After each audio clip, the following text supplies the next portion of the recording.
mode.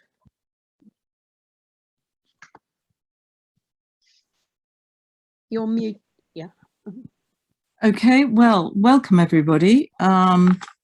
First, let me welcome our speaker, who we've been working to get this together for some years, I think, since I met Daina. Now, Daina is not Daina, she's Daina, like Alice's cat. I want you all to remember that. If you care to Google Daina Almario-Kopp, one of the things you will find is an article entitled Sex, Surrealism and Science. The title gives you some idea of the range of Daina's interest, but there's much more to it than that. For sex, read Gender and Transgender, LGBT rights and sexual politics of all shades. For surrealism, read art history, costume, fashion, photography, and her band, Hypnagogic Telegram. For science, read biology and a close-up, in-depth study of naked mole rats. I'm not making this up, by the way. And all this leads us, naturally enough, to Lewis Carroll and Alice. And tonight's talk, Alice Rules, will show us, if we don't already know, and I think many of us already know many of the aspects, but some new looks at the influence of Alice as a seminal heroine, as a groundbreaking young woman or woman-child, and also as the center of our universe, I think we could say. So, Daina, I give you the floor. Thank you very much.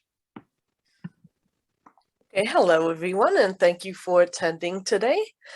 So I will start off by, yes, I'm sure everybody or some people are already aware of the fact that Alice was very much she broke ground, she shattered the glass ceiling in children's literature, but also as a female heroine, as a female who had her own agency and was unafraid to use it. And so herewith, I will go into the presentation. And let me share the screen then. Here we are. So, okay. Just going into full screen here, if it allows me to, for whatever reason. There we are. Oops. It's kind of jumping ahead of itself. All right, so I will start off by talking about Alice in a historical context, because previous female characters in books were just taking care of the household and supporting male characters. And so Alice came along and shattered that glass ceiling. And after that, the floodgates opened. And so when I say the floodgates, this is what we will start. This is what we will look at. First, we'll look at books. Now, to make it clear, there's a lot of cross-pollination in these characters that I will talk about. So some of them start out as books or comic books or movies, but then turn into video games or whatever TV shows, and it goes all over the place. So I cannot possibly cover all of that in the time allotted, but I will cover as much as I can. So the first book I'll talk about is Pippi Longstocking, and that's by Astrid Lindgren, 1945, from Sweden. So this was a character where there were numerous film adaptations, but it started out as books translated into 74 languages. And she's just a girl who lives on her own, has endless amounts of money, and because of the money, she can just go about doing what she wants. Here, literary critic Anita Silvey says, the perfect fantasy heroine who lives without supervision and has endless money to execute her schemes. So she just goes on all sorts of adventures with her friends and like fighting pirates and so forth and so on, traveling and this and that. And she fights and outsmarts all sorts of foes. And so she's very much in Alice's footsteps. Next one is one of my personal favorites, which is Momo, which is written by Michael Ende, the German author who did Neverending Story. This was written in 1973, and he is a tie to the Surrealists because Michael Ende was the son of Surrealist painter Edgar Ende, who was friends with André Breton, and André Breton had also called Lewis Carroll, aka Charles Dodson, a Surrealist as well. So there's almost like a direct lineage there. And I want to really quickly show this video here, which summarizes the film. So the film was an international production. I think the book came out in 73, but the film came out in 86. Yeah. But here, I'll show this really quickly and you can see for yourself the Alice influences in that.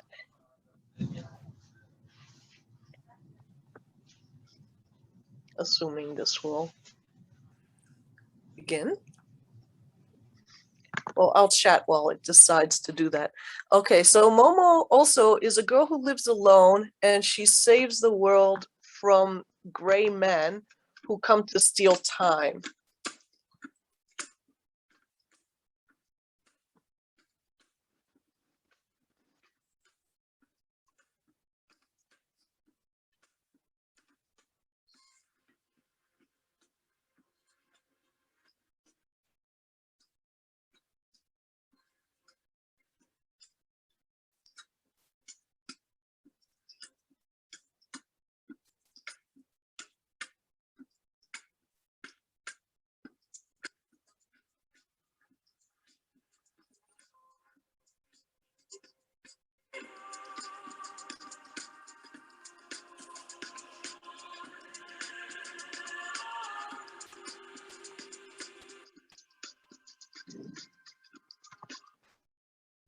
Oops.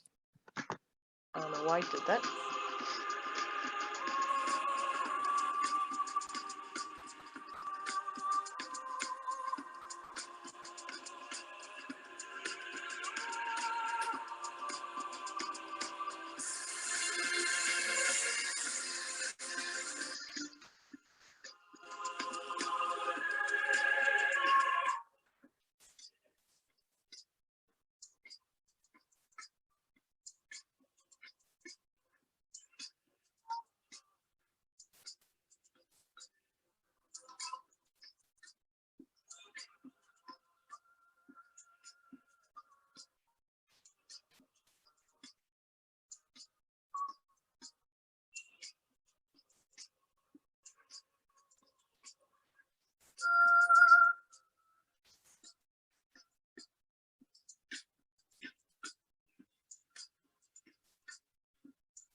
There we go.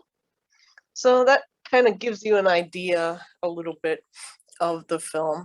And I would say it's very inspired by Alice. It's a great film. If you get a chance to see it, I strongly recommend it. And it's a great book. And so we can, if this thing allows me to now go to the next slide, which, there we go. All right, next we have Roald Dahl and Matilda. So Matilda was originally written in 1988, film adaptation directed by Danny DeVito in 1997, and then there's a Netflix film coming out December of next year, or so they claim. Now, Matilda is a girl who has psychokinetic powers, and she outsmarts her abusive family and her bullying headmistress at school. And she's an avid reader, so she's very intelligent, and she just goes through life using her intelligence to get out of tricky situations and difficult scenarios. So that's also kind of, well, some of these characters are young children that I will mention, but some of them are adults as well, but are also inspired by Alice in the sense that it's just a strong female character who has their own mind and their own independence and is very resilient. Now, next I will cover films and television. Some of these characters you may recognize, like my personal favorite, The Avengers. Now we have Dr. Kathy Gale, played by Anna Blackman. Now, she was a breakout character in the sense that she was one of the earliest self-sufficient females on television. And she was in The Avengers 1962 to 65. Her character was had a PhD in anthropology, learned to fight and be independent after being widowed in Africa. And she is known for her leather outfits, which also Rigg also wore similar outfits when she played Emma Peel. And she would throw her foes with judo throws. So that's definitely a lot of fun to watch. So she just like throws them over her shoulder and everything. And next we have Emma Peel, the impeccable Emma Peel, as I like to call her, played by the late, great Dame Diana Rigg, 65 to 68. Now, instead of doing judo, she did karate. She had a fast car, amazing costumes that defined the mod era. And both Kathy and Emma are fiercely independent women who lock horns with every evil mastermind they come across. Now, as a child, Emma Peel, I watched reruns of Emma Peel and The Avengers, and she was my role model because she was the only strong female I had seen in cinema or television as a child. So definitely a strong influence there, I would say. And for whatever reason, this is not letting me do the next slide. There we are. And here's the American answer to Emma Peel and The Avengers. This was Honey West, which started out as novels that came out in 57 up until 1972. And she was the first woman private detective on television. And she was very much inspired by Bond as well. So the show ran for only one season, unfortunately, but it's readily available. It was 65 to 66. So she had all sorts of Bond-like gadgets that she had made for her to just overcome her foes. And she could also fight.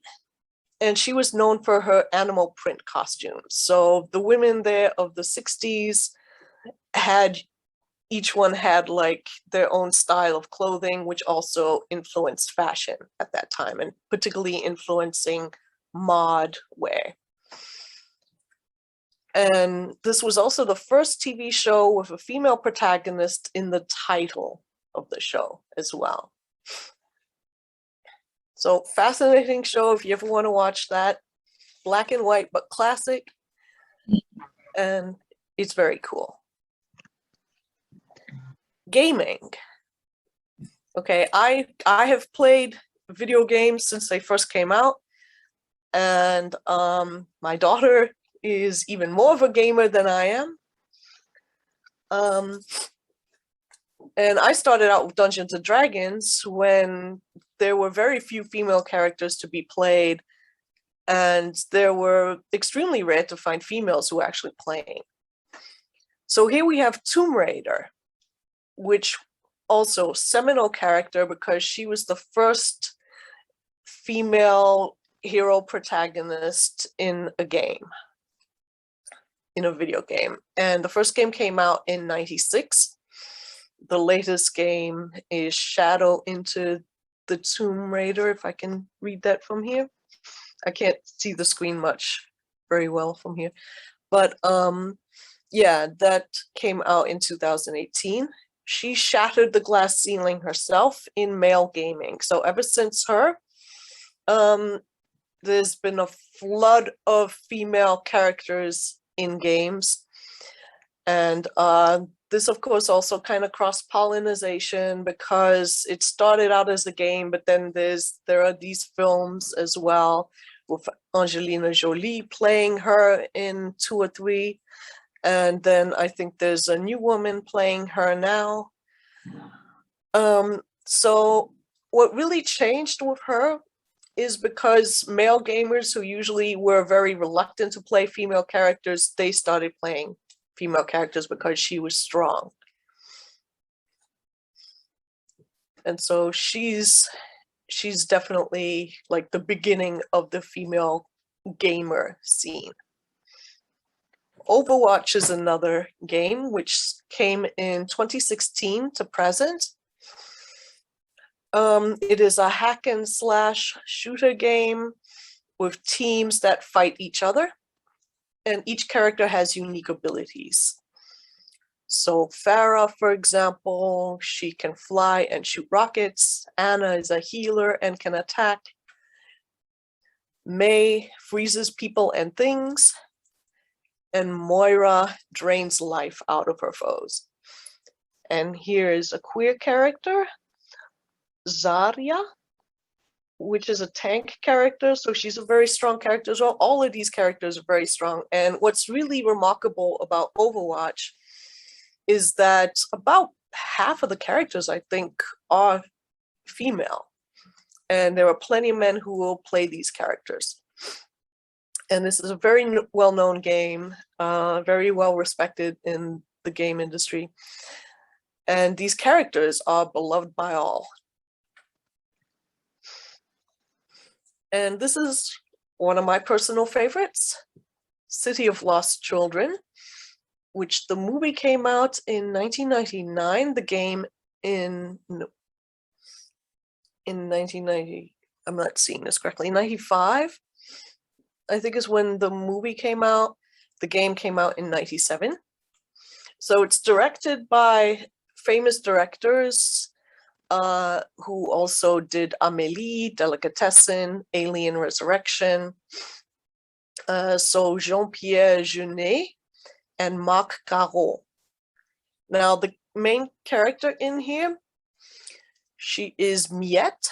She is a young street urchin and member of a child theft ring. But she is very strong-willed. She's incredibly brave, intelligent, focused.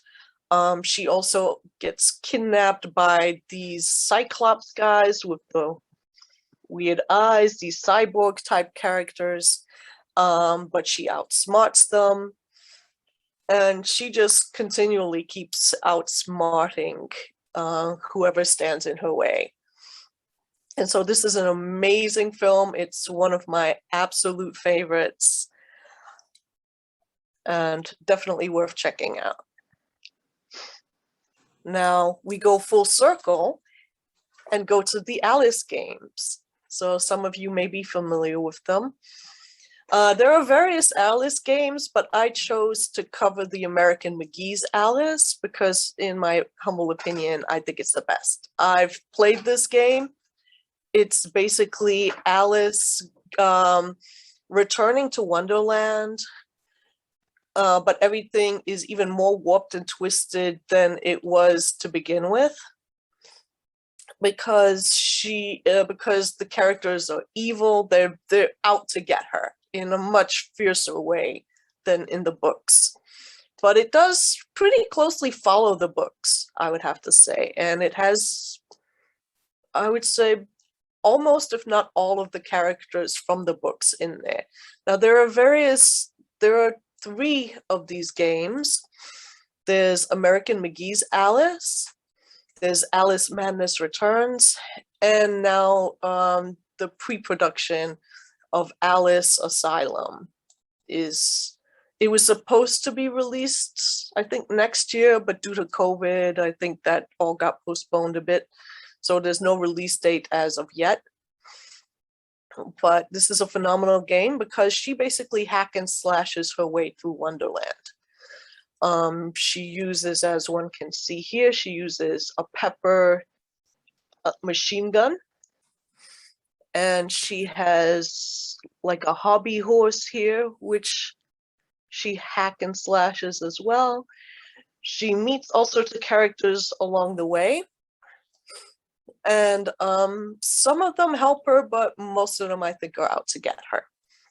And so this is a wonderful, wonderful game. And there has been talk about it coming out as a movie. So again, that discussion has been postponed, so I don't have any updates on that.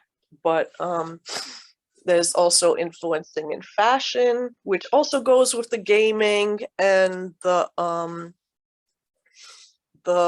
movies and these female heroines and everything, where there's a huge cosplay industry out there. And so people run around in these Alice outfits. I have her outfit, actually, which I once wore to a costume contest. And so this is a wonderful game. If you ever you can always look up the gameplay up on YouTube. They have gameplay to all sorts of games there, and this is really fun to watch. And so we come to honorary mention. So these are heroines which I feel really should be included in this discussion, but due to time restrictions, can't really do it. But Hermione Granger, Harry Potter, 2001 to 2009, of course, started as a book, went into movies. Now I'm sure is comic books as well. There are tons of games with Harry Potter. She's an amazing character. Wonder Woman, which is really quite an old school character because she first appeared in comics in 1941. And it's an unusual character for 1941 because she came from an island of quasi-Amazonian women who had all sorts of abilities, and she came to our civilization to fight evil. And she rode motorcycles and had all sorts of abilities and strength. And so she's a long-standing character. Ahsoka from Star Wars, Clone Wars, she's also one of my personal favorites. She's a Jedi Knight. And she first appeared in 2008 in the animated series TV show of Clone Wars, and she's still present now in the Disney Plus. I think they're doing a show on her, and I know I think they've released not a graphic novel, but I think there's a novel or a series of novels about her life. Then Legend of Korra, which is a spin-off of Avatar: Last Airbender, which are both really, really good animated shows, which have won awards and are critically acclaimed. Trinity from The Matrix, which also personal favorite of mine. There's Chihiro from Spirited Away, which was also a very seminal character in anime, and she basically it's kind of like a Japanese version of Alice in Wonderland, or it's like an homage for sure. But it puts in Japanese mythology in there. So all sorts of mythology about ghosts and spirits and so forth. But she just basically stumbles into this weird world. She gets lost and stumbles into this weird world, and she has to make a way around these very strange characters, and has to outsmart some of them. And it's very Alice-y. And who's not very Alice-y is Ridley from Alien. But she's also a very seminal character as far as female protagonists are concerned. The Alien film came out in 1979, which is amazing considering that the 70s had very weak characters in film and TV for the most part. But she was an anomaly. And so she was the first female action hero. And from her came other female action heroes in film and television. Film, I would definitely say. Television, we already had like the Avengers and the like. And so with that, that closes it up. I put as much as I could in as possible. I'm thinking, there were so many I left out. One could teach a class on this. Thankfully, Alice really has opened the floodgates as far as strong female protagonist characters. And especially as of late, last 10, 20 years, there's just been an explosion of them. So I want to thank everybody for coming, and I will take questions. Oh, wait, I wanted to share a couple of things, actually. I have a couple of, I don't know if you can see this, but I have, from the video game, I have an Alice action figure with the cat.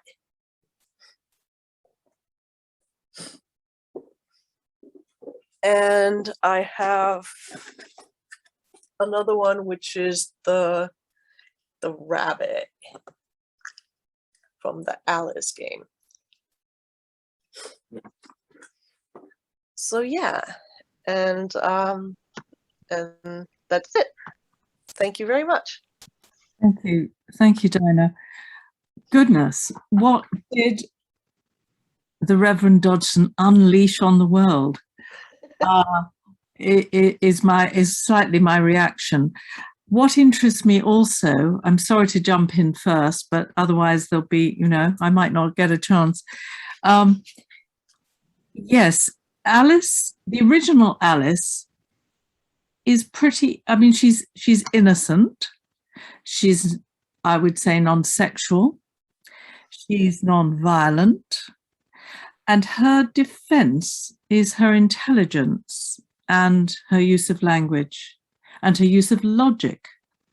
It's very interesting. And this has all now become very much concretized into, slash and burn and decapitate and etc. Now, before you think I'm criticizing you, I'm not doing that. We did an interview with American McGee, and he said, "Oh, you're the one who said my thing was too violent." And I said, "Yes, I did." And he said, "Well, I'm surprised you're here tonight." And I said, "Well, so am I, but I just want to tell you, the Alice books are actually much more violent than they appear on the surface. I would absolutely say that." So yes, I see where you're coming from. But do you agree with what I said about the original Alice, about she doesn't even throw a teacup? or a bun, or a rock bun. You know, she outwits, she questions, and she does run away when she's frightened. And of course, she did go on to inspire. There was a suffragette play and feminism and so on.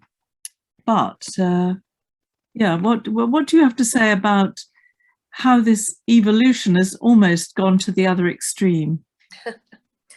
Yeah, well, I think that's very zeitgeisty because just we are in an era where there are so many violent films, for example, you know, and it's kind of because that's the way they have portrayed historically the male action figure is through violence, you know, it's kind of reactionary almost to just portray a female character in a similar way, you know, because that would be perceived as a form of strength in some circles. So I think in some ways, as a female myself who has had to be in physical altercations with men, and where I've had to both outwit men in sticky situations and also physically defend myself against potential attackers. Unfortunately, it's kind of a world where as a woman, you have to have some fighting ability, I think. And I wish it wasn't so, but if I did not have fighting ability, I would have been in some nasty situations, you know, so, and one can argue, okay, is that art imitating life, or is life imitating art with the violence? You know, so that's kind of a nature nurture question there. But the reality is, well, I live in the US, so this is a much more violent country than England, where I know many of you are from. So here, as a female, you have to fight. There's really not much of a choice, because you will be in sticky situations. So that is part of the culture here. So in a sense, I feel that having a female who can fight, I think, is good, because then it empowers women to not be afraid to do so. Because I had taken women's self-defense classes, you know, after I already knew how to fight. And my trainer had said that I'm the only woman he's encountered who was afraid to hit. Or that I was the only one who wasn't afraid to hit. Like, all the rest of them, he had to tell them to hit harder. It's okay to hit harder. And that I was the only one that wasn't afraid to hit. So I think it's kind of like women are conditioned to kind of not fight, but in certain situations, you're forced to. So what you're saying is the change of culture simply is reflected, obviously, in these female protagonists. Mm-hmm. Yeah. Yes, well, I shall be very careful when we meet in London, which I will not get on the wrong side of you. Now, Jean and Steve Folan say, do you think, or do you know for a fact, as it were, the authors of and writers of these books, films were inspired by Lewis Carroll Alice, or the female character inspired by Alice? Are you surmising that, or have you actually, you know, researched and you found that many of them, or do you just think it's in the subconscious, as it were, unconscious? I think it's in the subconscious. I mean, with some of these characters, I mean, there were various different influences for these characters. So I think, like, for example, with Dr. Gale there in the Avengers, they wanted to cast a male, but they ended up casting a female, and they didn't bother to change the script. So that's why she was a fighter character. But I think parallel universe, if Alice had never been written, I think the evolution of this would be very different. I think it would be much slower. you know, and somebody had to open the floodgates on this, just like the Polgar sisters did in the chess world, where they became child prodigies in chess, and then all of a sudden there are all these females now playing chess, which wasn't the case like 30, 40 years ago. So I think some of it is just because it's in the cultural consciousness that there was a female like that. And the kind of, some of these, of course, were inspired by Alice, you know, but I think it's just parallel universe. There wouldn't be this kind of quick evolution of this. Yeah. And do you think it has diminished or expanded Alice as a result, this zeitgeist, if you will? I mean, if you go back and read Alice now, do you find you're so influenced by all these much more feisty, physical fighting women, heroines, that you kind of think, well, isn't Alice a bit wet, frankly? I mean, is she just, well, she is only a little girl, by the way, but so maybe when she grew up, I mean, I don't think the real Alice, I don't think, I think she was a strong woman, but I don't think she went around doing judo and all that, because it hadn't been taught to women probably by then. It's a curious, it's a psychological thing. That's what it is, and an evolution. Now Jonathan Handel says, I would add a footnote, female detective characters, and as to whether Alice has agency, I would call her a transitional hero. She's bossed around by autocratic characters. She doesn't have the agency that male characters do, but she's not a mere helpmate either. Well, she does question them, doesn't she? And the fact, and that would have been such a radical thing to do. Okay, she was the dean's daughter, but nevertheless, perhaps she maybe bossed Dodson about a bit, you know, the real Alice. Yeah, well, she does get angry at certain characters and just turn around and say, okay, I'm leaving now. You know? I think she does stamp her foot at some point, but she doesn't wield a bloody great knife. Mm-hmm. With blood, by the way, I'm not swearing. Yeah, I think she's a product of her era as well, of course, as all these characters are. Yeah.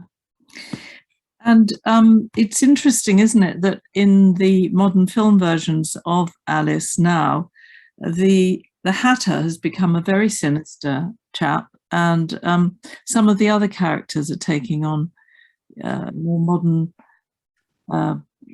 well, they're morphing, I think is the word.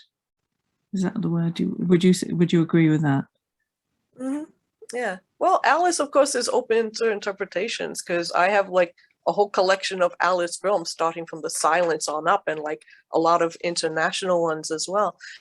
And it's just really the interpretation of the filmmakers, you know, so there's so many different ways of looking at that. You know, I also wonder if Alice hadn't been an icon or an inspiration to surrealists, whether, you know, she would have got into kind of the arty bohemian. Maybe she would. You see, I spoke to Grayson Perry a little while ago, who has dressed as Alice. I don't know if you know, he's an English artist who dresses in various female outfits. Am I allowed to say that? Or I don't know. Anyway, and I said to him, yes, you dressed as Alice and blah, blah, blah. Did you like the book? Would you like to come and speak to the Lewis Carroll Society? He shrank back in horror and he said, definitely not. And I said, why is that? He said, oh, it's much too bourgeois, that book. And I was... What? I know. So I came back at him and I said, well, excuse me, I mean, you dressed as Alice. Why'd you do that then? And he said, I liked the dress. Okay, fine. You know, that is interesting, isn't it? So from his point of view, it's too middle class, he said, and too bourgeois.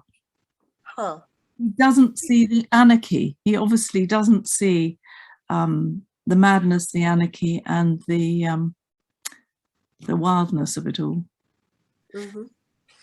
Right. Yeah, now. there's yeah, I have an interesting anecdote because I had some Lithuanian cousins of mine come from Lithuania to visit me here in Chicago. And Lithuania, much like the rest of Eastern Europe, they're very traditional in their gender roles, and they're not very experimental in anything, pretty much. You know, so when I had mentioned Alice in Wonderland to them, my cousin told her son, "Oh, you shouldn't read a book like that. Oh, that's just for girls." You know, and I was taken aback by that, of course, just thinking, what?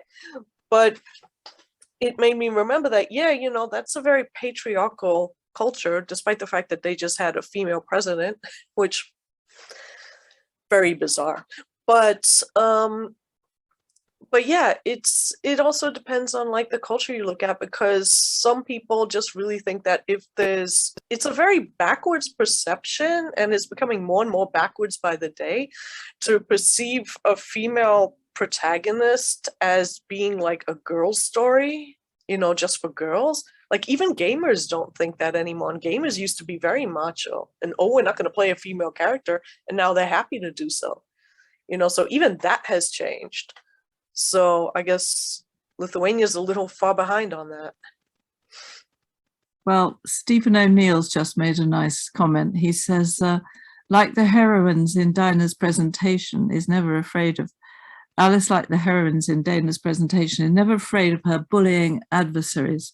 Like Daina, she has fighting spirit. And we're having also a little chat about Grayson Perry. He's now persona non grata among good. That'll teach him. Pity, because it would have been fun, but you know, there we are. At least Jonathan Miller got it. You know, interesting. And you didn't go in to any of the psychoanalytic or that side of it. Is that because that doesn't really interest you, or it wasn't relevant, or what did you? There was just so much material that I just wanted to just put out there, you know, just to talk about things that people might not be familiar with, like Momo or something like that. I just wanted to put out there what there is out there, and then people can see it for themselves and judge for themselves, I think. I mean, I'm interested in the psychology of it. I mean, one of my minors is psychology. So, but that's like a whole other discussion, because there's so much that can be unraveled psychologically in any or all of these. Somebody has said, oh yes, there unfortunately is still a good chunk of gamers who will complain about women protags, particularly in FPS circles, but it's definitely got a lot better. So that's good news, even if Grayson Perry's got down the drain. So I'm just wondering if anybody wants to post any more questions. I just think you know, hammered it. You just went, it was like like a machine gun. This one, and all those women coming out fighting, as it were, through Wonderland and through.